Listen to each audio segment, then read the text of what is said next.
महाराज हम जानना चाहते हैं कि शिवलिंग का पूजन अर्चन कब से प्रारंभ हुआ। हम ये जानना चाहते हैं कि शिवलिंग का प्राकट्य कब हुआ, क्योंकि हमने तो सुना है शिव जी आदि अनादि देव हैं, देवों के देव महादेव हैं। जैसे भगवान श्रीमन नारायण वैसे ही भगवान शिव। तो हम ये जानना चाहते हैं कि शिव जी का शिवलिंग का पूजन कब से प्रारंभ हो गया, क्योंकि सबकी मूर्तियों का पूजन है लेकिन शिव जी के बेर का पूजन है, शिवलिंग का पूजन है। तो निर्गुण का पूजन कब से प्रारंभ हुआ हम ये जानना चाहते हैं।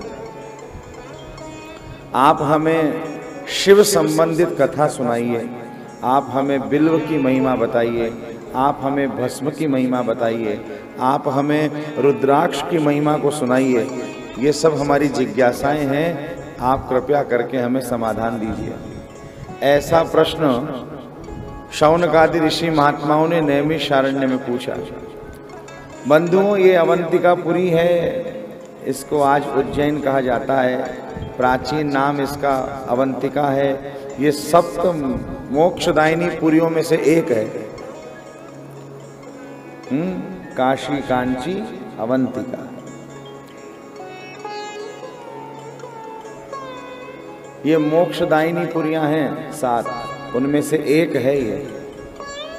तो यहां रह करके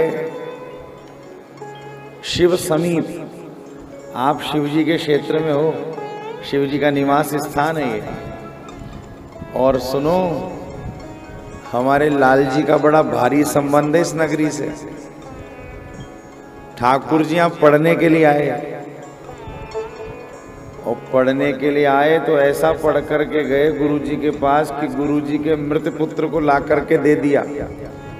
भगवान ने राष्ट्रपति शासन स्थापित कर लिया खुद का। कर्म बंधन में बंधा प्राणी जीवन में आएगा और जाएगा। पुनरपि जननम पुनरपि मरणम पुनरपि जननी जठरे शयनम, ये संसारे खलु दुस्तारे कृपया पारे पाहि मुरारे। तो जीव तो अपने कर्म बंधन में बंध करके आएगा भी और जाएगा भी, फिर उसका कल्याण कब होगा? तो कल्याण होगा प्रभु की कृपा से। कृपा के बिना बात बनती नहीं है। मनुष्य चाहे लाख जत्न और प्रयत्न कर ले, लेकिन मनुष्य कितना भी श्रम करे, लेकिन भगवत कृपा के बिना कल्याण संभव नहीं है। इसलिए 2 ही सूत्र हैं। एक तो पहला मनुष्य परिश्रम करे और दूसरा ठाकुर जी कृपा करें। भक्त परिश्रम भगवत कृपा, इन दोनों का जहां संयोग बनेगा 100% कार्य की पूर्ति हो जाएगी। आप श्रम करो ही नहीं और चाहो लाभ हो जाए, ऐसा संभव है क्या? गीता में भगवान उपदेश देते हो, क्या कह रहे हैं? कर्मण्येवाधिकारस्ते, तो आपको कर्म तो करना पड़ेगा। लेकिन आगे कह रहे हैं मां फलेषु कदाचन, फल की इच्छा तुम मत करो, वो तो मैं ही दूंगा। यही है 2 बातें, भक्त परिश्रम भगवत कृपा, ये दोनों होनी चाहिए, जीव मात्र का कल्याण हो जाता है। यहाँ ठाकुर जी ने सांदीपनी मुनि के आश्रम में अध्ययन किया है, और अध्ययन करके भगवान ने गुरु जी के मृत पुत्र को ला करके दिया है। यहाँ भगवान का बड़ा गहरा संबंध है इस नगरी से।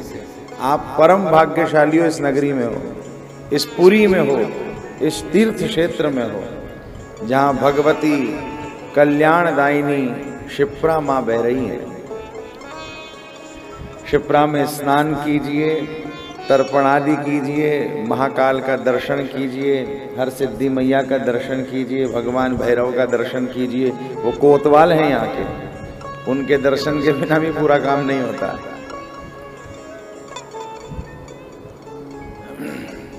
और फिर जब बालक को लाकर के दिया तो भगवान ने सिद्ध किया कि मेरा शासन राष्ट्रपति शासन है। आपने अपराध किया हो, कानून ने आपको, न्यायाधीश ने न्यायालय में सजा सुनाई हो, मृत्यु दंड, लेकिन यदि राष्ट्रपति चाहे तो आपके उस सजा को, अपराध को क्षमा करवा सकते हैं, एक लेटर भेजकर। होता है कि नहीं? भगवान ने ऐसा ही किया। यमराज से कह दिया सारे बंधनों से मुक्त करो और गुरुपुत्र प्रदीयताम, हमारे गुरुपुत्र को ला करके दो। यमराज जी ने ला करके दे दिया। एक तो बात भगवान की है। दूसरा भगवान का लीला ये हुई कि ये ठाकुर जी की ससुराली है। यहाँ द्वारिकाधीश ने विवाह किया है। ये द्वारिकाधीश का ससुराल है जिस पुरी में आप रह रहे हो, अवंतिका में। विंद और अनुविंद दोनों यहाँ के राजा थे।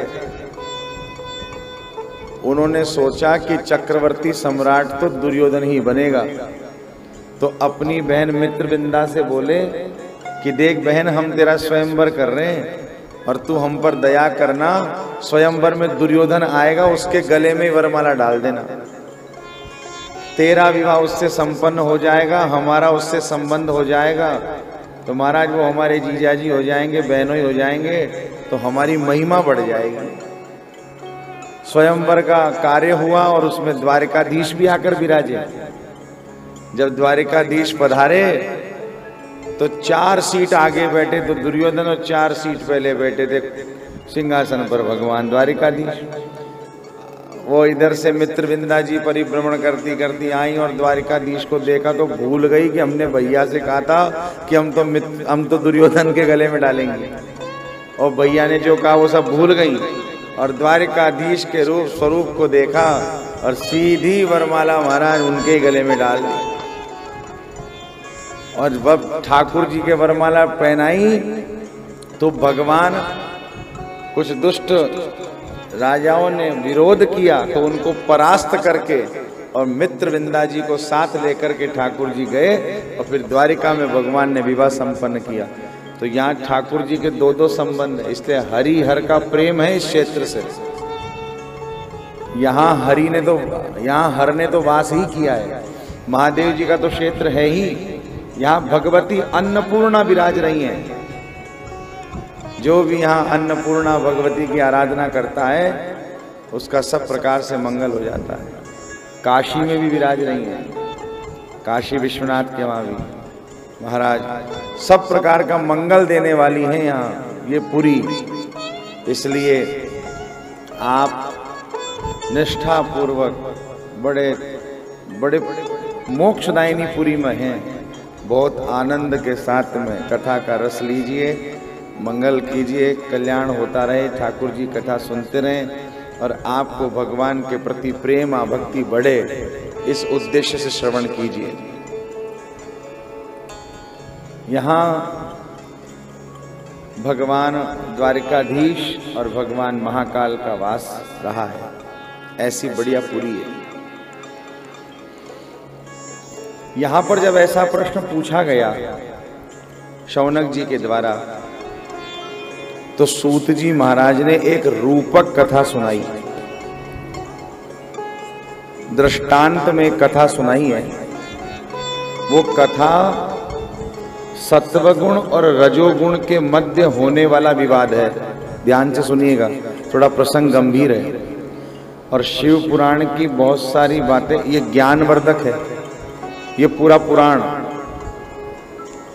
इसमें ज्ञान ही ज्ञान की कथा है। और मैं कल भी निवेदन कर रहा था, महाभारत संस्कार केंद्रित ग्रंथ है। संसार में कैसे रहना है, यदि आपको ये ज्ञान लेना हो तो आप महाभारत पढ़ो। अब लोगों ने तो कुछ कपोल कल्पनाएं किंवदंतियां कर दी कि जिसके घर में महाभारत ग्रंथ रहता है उसके घर में ही महाभारत हो जाती है। इसलिए लोगों ने ग्रंथ रखना ही छोड़ दिया महाभारत का।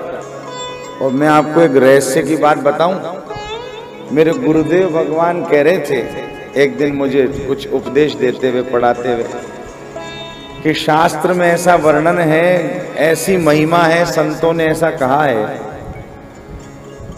यदि गर्भवती नारी अपने बालक को बहुत बढ़िया राजनीतिज्ञ बनाना चाहती हो तो गर्भ का शिशु जब गर्भ में हो तो महाराज पूरी की पूरी महाभारत पढ़ ले, वो गर्भ का शिशु भी सुन ले, 1 नंबर का पॉलिटिशियन बनेगा।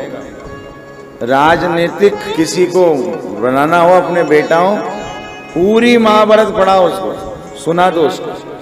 हाँ, सत्य ही है। और महाभारत जैसा ग्रंथ रखने से घर में महाभारत कभी नहीं होती है, ये केवल और केवल कपोल कल्पना है। इसलिए आप संसार में कैसे रहें, इसका ज्ञान आपको महाभारत देगी, पक्की बात मानना। आपका व्यवहार कैसा हो, उसके लिए आप गीता का अध्ययन कीजिए। संपूर्ण समग्र विश्व का पहला मोटिवेशनल स्पीच यदि किसी ने दिया तो वो हमारे भगवान श्री कृष्ण ही थे। आज लोग न जाने क्या क्या स्पीच दे रहे हैं, लेकिन मोटिवेशनल स्पीकर सबसे पहले यदि कोई थे तो वो एकमात्र हुए भगवान द्वारिकाधीश श्री कृष्ण। 89 वर्ष की अवस्था थी भगवान की जिस समय महाभारत का युद्ध हुआ, और भगवान ने 89 वर्ष की अवस्था में, अर्जुन इतना डिप्रेस था, उसको ऐसा उपदेश दिया कि महाराज उसको तत्व ज्ञान हो गया, तत्व बोध हो गया, कर्म योग आदि का सब उसको उपदेश मिल गया।